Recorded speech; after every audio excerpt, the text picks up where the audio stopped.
Je reprends la parole pour être sérieux, mais vous l'êtes, chère madame. Vous savez que tous les matins, ce matin, encore en venant tôt, on en a fait l'expérience, nous avons plus de 36 000 véhicules au jour qui passent sur cette double voie. Et Jean fait partie de temps en temps de cela, quand il vient sur notre bassin aussi, et il y vient de plus en plus souvent. Et nous avons à un instant T, c'est entre 7h30, pas en villégiature, en travail.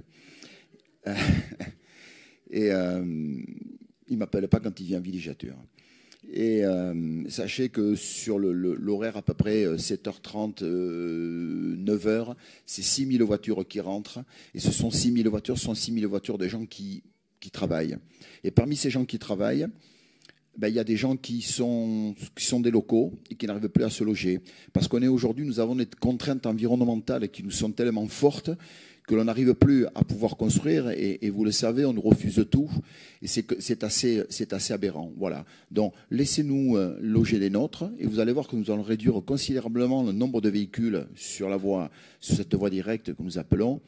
Mais aujourd'hui, elle est essentielle. Il n'y a encore pas très longtemps de cela, avant le doublement, entre quelqu'un qui, en plein été, quelqu'un qui partait du Gujan, qui voulait à Arcachon, il mettait 1h30. Voilà, 1h30, et parfois pour travailler.